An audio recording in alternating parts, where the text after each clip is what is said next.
He ain't have to bring no more, is he? There we go. Yeah, I just talked to him. He's hopping on here soon.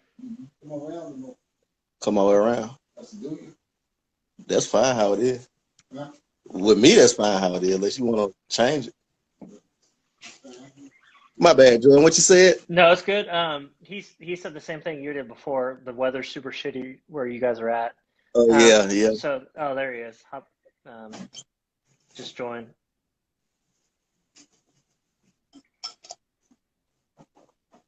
There we go. Hopefully.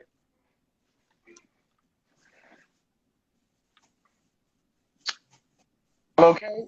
And My cousin will join. All right, fellas, y'all hear me? yes, Yeah, we sir. can hear you. There we go. He moving. We good, bro. You know, family, this, that, mixing, all that. That's how we got to do it. Got to keep all that thing going, right? Yep. Yeah, yeah. Yeah. Your image froze, and somebody said, "Oh, he's just flexing." Well, them plaques in the background. Man, thank you so much. Like, my name is Jordan. I'm from the Melody app. Whatever I do behind the scenes stuff mostly. I'm just the only one that is wanting, or not wanting, even just willing to go on camera. But I was telling Track before, this is the first interview I think I've ever been a part of where I felt nervous. What? Man, I told him you cool, Jelly. yeah, he told me, man, I've been listening to, like, you're the one of the ones, especially, like, one of the primary ones that broke Outkast. And I've been listening to them since 1998. So Okay. I was 10 years old. ATLiens was out. Wow. A buddy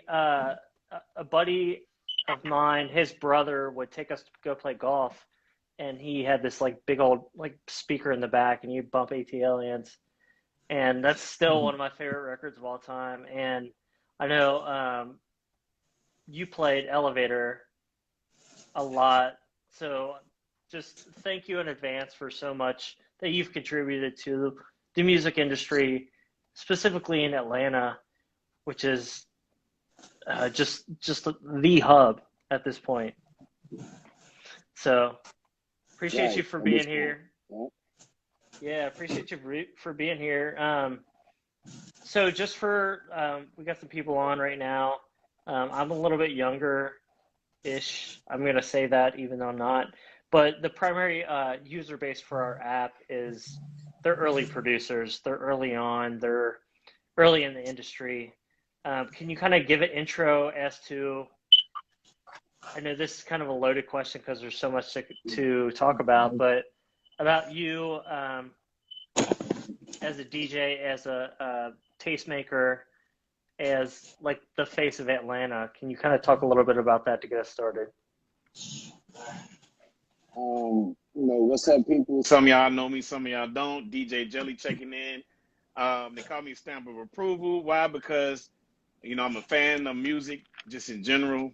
I am the premier DJ in Atlanta, Georgia. Like, when Atlanta, Georgia hip hop scene first really started breaking through. I'm not saying when it first started, but when it first started breaking through, which was shortly, in the early 90s with Freaknik. I come from a branding team known as DJ Jelly MC Assault. We made the mixtapes. So back in the early 90s, before radio really started playing a lot of rap, we basically pioneered the whole musical movement in terms of capturing it on the mixtape. So that's where it started in my early days. And of course, from then until now, that's what I've been doing. I've been basically a person that's been basically soldiering and promoting Atlanta music and just really hip hop, because I'm a hip hop fanatic. You know, I just happened to be in Atlanta at a certain time, and this is where the music started happening. It was very different. And I've always been, as a DJ, adventurous, and I always wanted to play something different. Always, all the time. Because I just like music. I like music. The listening and wanting to play something different is so interesting to me because, like I mentioned before, like, you pretty much broke Outkast. I mean, they're enormous now. They're like mainstream. What did you hear in them originally that you were like, oh, like this is going to be different. This is going to be good. I think people are going to like this even though it's different. But you know, here's the thing. When I play music, I think about people, but for most part, if I get excited about something, I'm just gonna play it because I just want people to hear it. You know, it's like, man, I'm excited. I just want to pass this on. I don't want this to be on my ears alone. You know, it's that type of thing. And you know what's interesting, and you might have heard the story when I first checked out Outkast. It was on a LaFace Christmas compilation. I was like, I read that. That's you know, at first I was like, that don't, you know, I'm up here, you know, checking out Fine Tony Braxton and blah blah blah. You know, I'm like, man, they look all corny, and I was like, nah. But literally, like I got that promo tape. I was working at I was actually slanging my mixtapes at Stewart Avenue, Club Nicky's. Of course, everybody know strip clubs are like the shit of Atlanta. So I'm out here slinging the tapes and stuff. They playing the big projection screen in this Mystic. Not Southern Playlist, But it's Players Ball. And I'm like, and I'm seeing Dre with the jersey on, rapping on this big old screen. I'm just like, damn. That's it. And it's crazy because I was just like,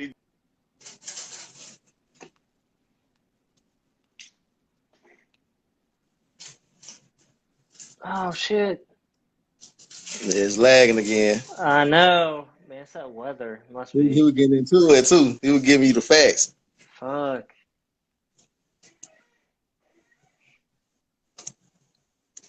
Oh shit.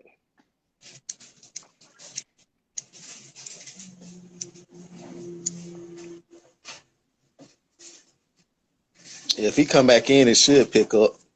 Yep. All right, we got. All right, 1 sec.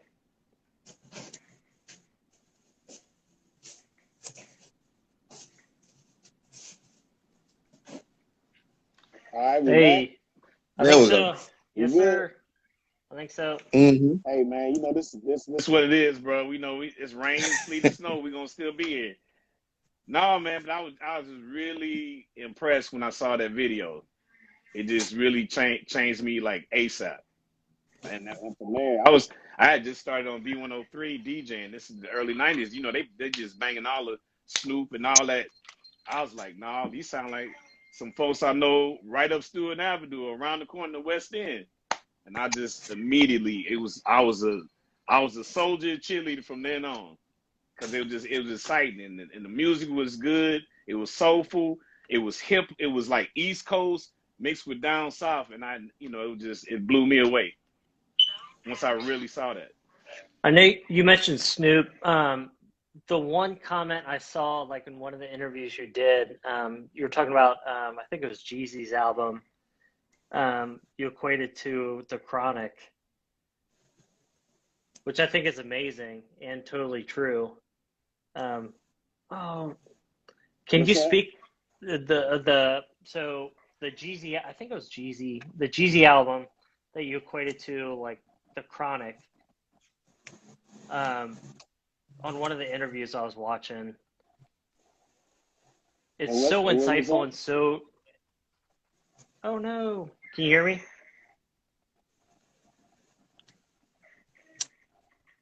Okay, just repeat the question. Sometimes you got to repeat it because it's all good. For sure, man. Okay, yeah, now it's real. So you on point. Yeah. Well, yeah, get the question in while the cloud's clear. So I was watching an interview with you, and you were talking about, I think it was a Jeezy album that you equated to The Chronic, like cultural equivalents.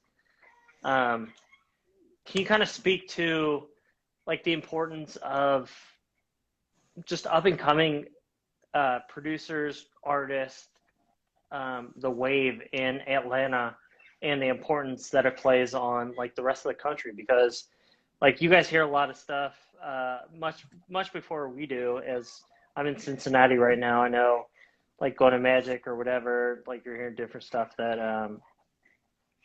people aren't hearing the rest of the country. Right. Can you kind of speak to like Atlanta as like not even a trendsetter, but just like an up and coming catapult for music, for good music. Now, can you hear me now? Yep. Can you hear me? That comment I made about, I mean, you know, going back before that, Southern Playalistic did that, capturing that moment in Atlanta of what was going on. And Jeezy, you know, fast forward 10, 15, almost 15 years later, did the same thing for the time period. Like those two albums, just in terms of knowing, understanding, like you never lived in Atlanta, those two albums, you can capture the spirit of Atlanta at that time. It encapsulates both of those periods.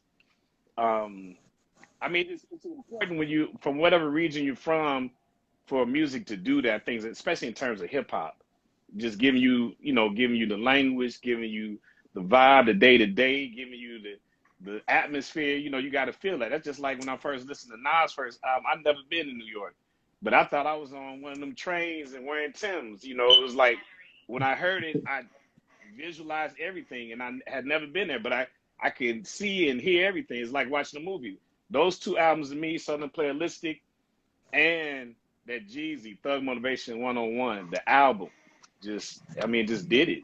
It was straight to the point, very specific, and it was a wrap with both of them. Absolutely. And they're so legendary, and they've influenced so much. Of course, not only from the Midwest, which I can collectively say we're a part of, but the rest of the world.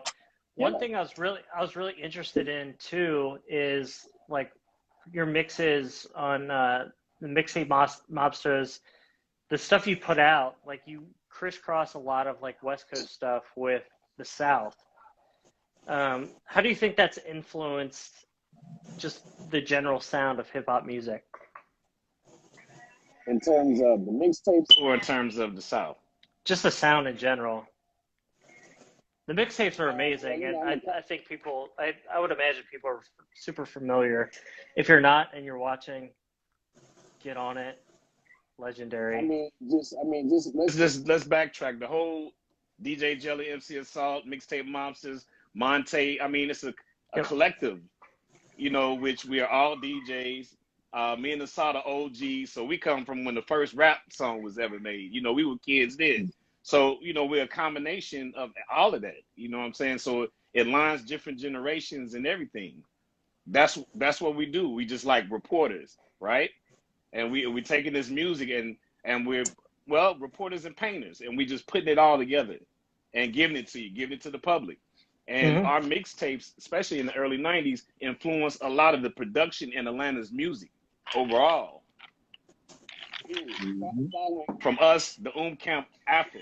I'm not saying necessarily Dungeon Family, but I'm talking about like from the Jelly mixtapes and Salt to the Camp, that sound influenced the next couple of generations of producers and the sound of Atlanta, because we took R&B music, we took old school music, hip hop, we combined it all, and that's what we do. We were doing mashups before mashups. We didn't call it that. We just call it, this is how I live, this is what I grew up on, this is what I hear, and I think these need to go together to give you another possibility of how music can sound or how this artist can sound. Yeah, and there's definitely a unique sound. I think that is just like a blanket, like Captain Obvious statement. Track, I want to talk to you a little bit. Working with the Ying Yang Twins, obviously from Atlanta, doing a bunch of stuff. Like, man, that's because of Jelly. Yeah. Jelly set that up. Man, of course he did. He's the OG. Like, he's a tastemaker. Can you talk a little bit about like what you're working on right now, and specifically with artists like Ying Yang, which we may not be able to talk about, but I know you mentioned to me. Yeah, some of them we can't talk about it, but me and Kane, we have a lot of records. Wicked from Get On Mafia, another classic OG. Like I grew up on that. We got a project, and it's crazy. So we're working on that.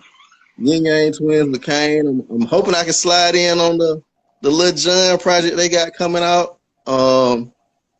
Indie artists that I'm working with, Grip City. He just dropped this project yesterday. I mixed and mastered all of that. Chris J. We got some stuff coming out. I'm just working, man. Anybody who's going in the right direction, positive attitude, and they really about their business and trying to work, I'm working with you. One of the things I love most about, especially about Atlanta-based music, is just the genuine, like, want to be great. I live technically Hmm in northern Kentucky. We got Jack Harlow, our golden boy That's right our now. He's star, from right? Louisville, but hmm he's down in the A right now, because he's working with drama and whatever. Like, what do you say about, like, to outside artists or producers about Atlanta, like outside of like its great pedigree? What do you say to those folks that are interested in getting more serious or getting um, closer to the scene?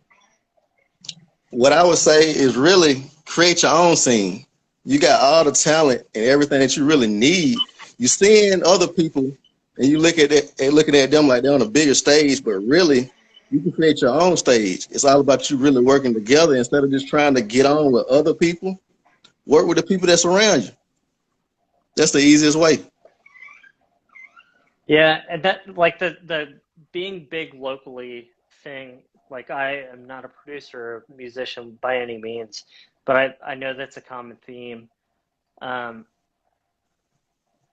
so what's next, DJ Jelly?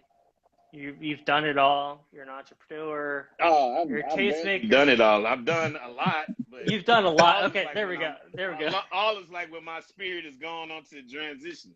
I mean, seriously, because you have to understand something, man. Everybody, I don't care what age you are, whoever you are, it's about creativity. You always think, so why would you stop? And just let's be honest. It's funny. I was listening to something with Game when his early on his first album. He was talking about Jay-Z, like, man, you still rapping, you such and such age, and now Game is that age and he's still rapping. So creativity never stops. Hmm I'm involved with a lot of the Mixtape Monster site. I want everybody to go to it.com, sign up Yes. and check out all our flow on that. All right. If you're not up on mixing and production, please go to that site and sign up right now. Also, I'm involved with festivals, stuff like the Weirdo Fest, which is based here in Atlanta. Me and some other partners have, where we taking artists that are not normal, what you would call Atlanta artists, and we put them on the platform. And we're doing that through different breweries. Because I have a real love for brew. So I've been doing that in the the past. hmm Weirdo Beardo Fest. So that's the one big project I'm working on right now. Then we got a couple of stuff like some young artists like Chico Fue, which Rel has done some work with. Oh yeah, He's Spanish. He's from Pico Miami. He's hard. Latin from Miami. He's got signed to Camp, Outrageous, Baby D.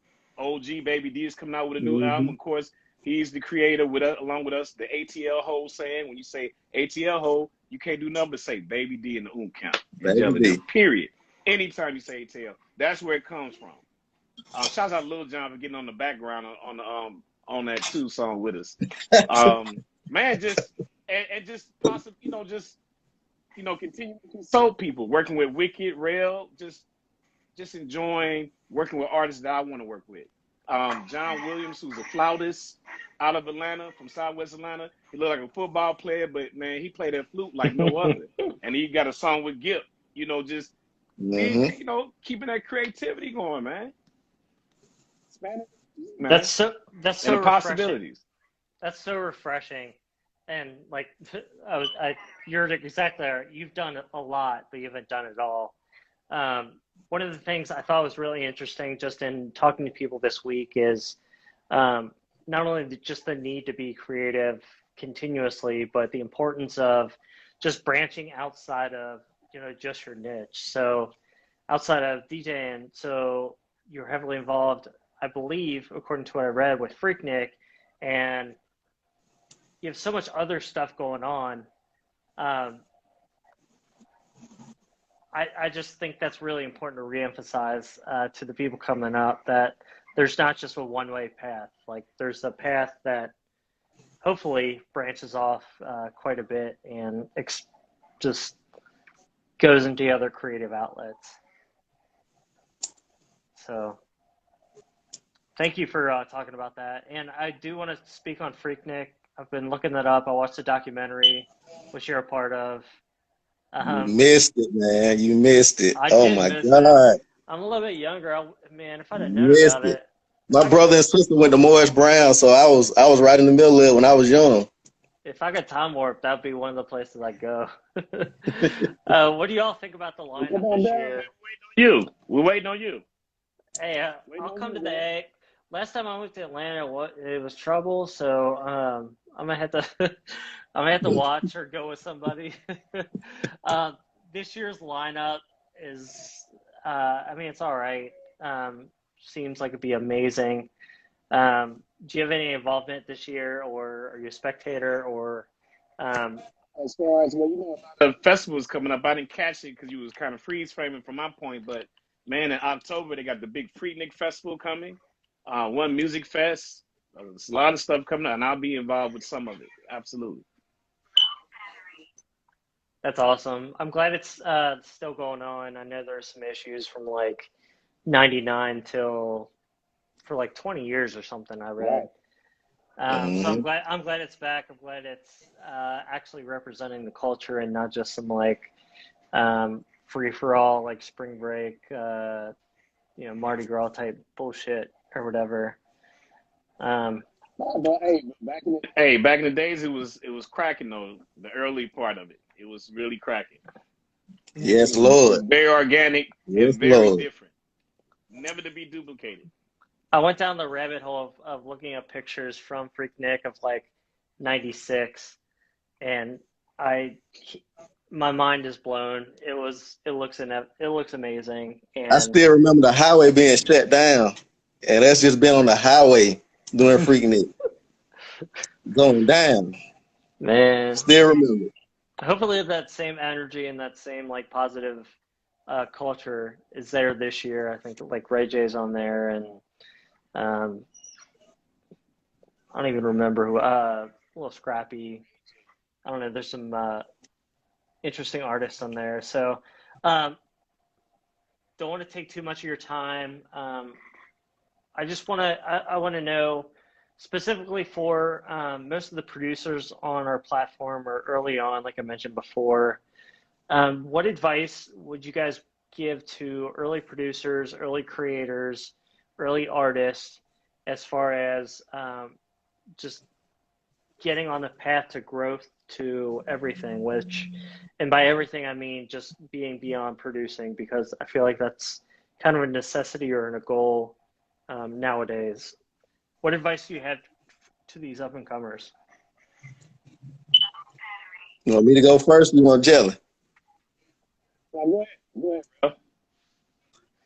The advice that I would give, um,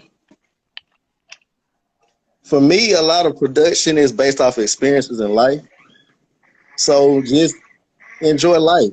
When you're happy, you're gonna make, in my opinion, you're gonna make better music. I would also say, in my opinion, it's good to learn music theory, learn an instrument. The first instrument I learned was the saxophone. My dad was a trumpet player, so like music has always been in my family. But learning the instrument and learning music theory, it helps you out so much because it's like music is a language. And if you can speak the language, it allows you to work with other people so much easier. And nowadays, since it's mostly computer based, find a DAW. I don't care if it's Pro Tools, Ableton, Fruity Loops, whatever. Master it. Master that program. If you can do that, that'll set you so far ahead of other people who haven't done that. What are you saying, real? Like DJ, shouts out to my brother DJ Monte, who produced stuff like Flow Rider, Low, and Yeah, DJ Unfucking legendary. Out. He's got That's he's a got me on Ableton. Even though I'm a DJ, it's Hmm. like even I have to sit down. Like I just finished up some mixes on Ableton. Like it's real. Hmm. That is real. Yeah, master it. one last question, Everything that just Real said It's on point. Yeah. Go ahead. one last question, just out of curiosity. What are your all like having done this for quite some time? What are your thoughts on loops?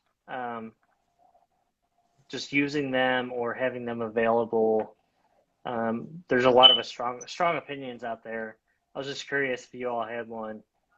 I love them. I came from the time when there weren't loops, when I had to play everything or I had to have a musician come in, because really I patterned a lot of my production style after Organized Noise.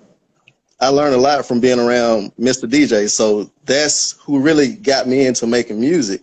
So I know the days of not having loops, and then when they start coming out, people were like, man, they would turn their nose up like, man, you using loops, that's cheating. But the way I really look at loops is that's a way for me to collaborate with somebody who I might not even know, who may be on the other side of the country. Loops may bring an idea that they never even thought of, but I may add something to it that just takes it to a whole nother level. So that's what I look at loops, is just collaboration. And if you think about it, that's the base of music. More than one person in a room working together, creating something.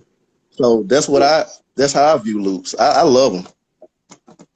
So wait, What I use when I'm mixing is like it's the same thing. It's the same process, same thought process. Let me be more specific. It is. Mm-hmm. be creative, man. Don't get caught up. Don't get caught up in the theory all the way down to the T. You got to be able to maneuver it. Like it's like Real said, know about it, but be able to maneuver from it, and have some fun and create, man. Mm-hmm.